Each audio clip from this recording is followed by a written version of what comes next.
Alfred Vargas at asawa nagsampa ng kaso sa isyu ng pambubuli sa anak. Rob C. nagbigay din ng pahayag matapos lumabas ang reklamo ng mag-asawang Alfred at Yasmin. Mariing nanindigan si Alfred Vargas at ang kanyang asawang si Yasmin Vargas laban sa umano'y paulit-ulit na pambubuli sa kanilang anak.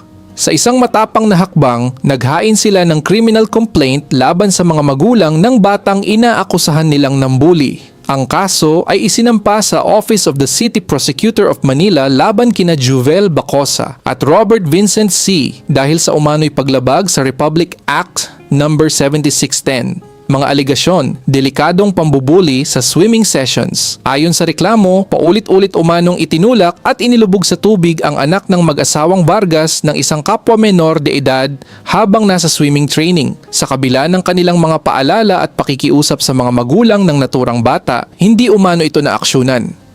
Mas lalo pang sumidhi ang issue nang mangyari ang isang insidente sa Rizal Memorial Sports Complex noong Pebrero, kung saan personal umanong nasaksihan ni Vargas ang halos pagkasugat ng kanyang anak matapos itulak malapit sa pool bago ang kompetisyon.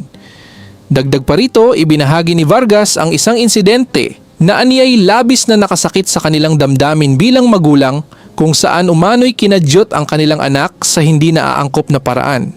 Nang i-report ito sa ina ng bata, tinawanan lamang umano ito at sinabing sumasayaw lang ang anak nito. Epekto sa bata, takot at emosyonal na pinsala. Dahil sa mga insidente, nakaranas umano ng matinding takot at emotional distress ang anak ng mag-asawang Vargas.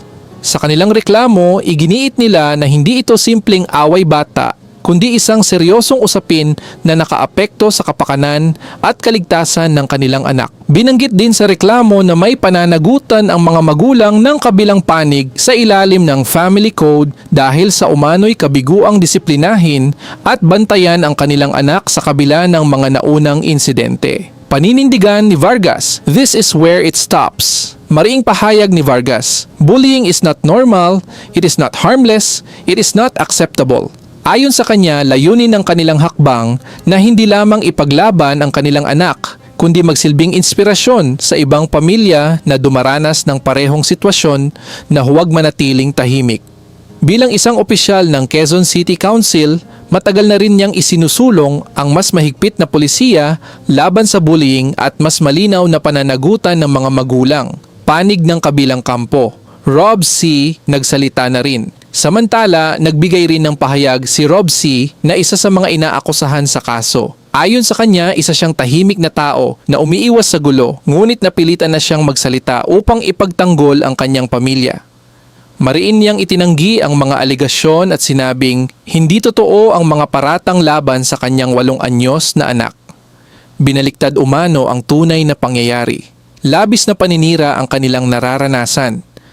Dagdag pa niya, handa silang harapin ang kaso sa parehong tanggapan ng piskalya kasama ang kanyang partner na si Jovel. Humingi rin siya ng dasal at pangunawa mula sa publiko.